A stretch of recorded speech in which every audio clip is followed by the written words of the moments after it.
বন্যার মাঝে আছি না নি যে আপনার বাচ্চা কাছেলা ধরনের কষ্ট মশায় আছি, পানি আছে সাইডের দিকে পানি, আরো বিভিন্ন কত মানুষ অসহায় আছে, এরাও খুব কষ্টের মাঝে আছে।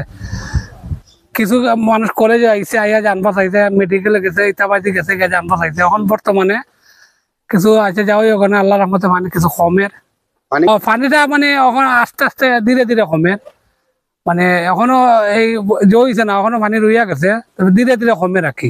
আমার গ্রামের এই বাড়ির পাশাপাশি পানি ভুটান বাড়িতে উঠে গেছে, অনেক মানুষ অনেক সমস্যা জড়িত, খাওয়া পানি খাইতে পারতেছে না, খুব কষ্টের মধ্যে দিন কাটাতে যাইতেছে। এবং তার ঘর থেকে বাড়িয়ে একদিকে যাইবো, তার পক্ষে যাওয়া সম্ভব না, এই অবস্থায় আছি। চতুর্দিকে পানি ঘিরা করে রাখছে, ঘর থেকে বাইরে আসা সম্ভব হচ্ছে না, ধীরে ধীরে পানি একটু কমতেছে। তো প্রথম মানে 22-এর মতো হয়েছে না, আল্লাহ রহম করছেন, আল্লাহ রহিমুর রহমান। তো এখন বন্যাটা একটু ধীরে ধীরে কমে রাখি, পানিটাও কমের। যারা এখন চাঙ্গারি বেঁধে কিছু মানুষ এখনো মানে নিচের দিকে আছে আর কি, মানে পিছনে যারা বাড়িঘর দ্বারা আছে এগুলোর মধ্যে এখনো চাঙ্গারি বেঁধে আছে। তো মানুষের খুব হানি বেগর কষ্ট পায় অতিরিক্ত বেশি, মানে আল্লাহ যদি দয়া করুন মায়া করুন তাহলে মানুষ খায় বাঁচতো।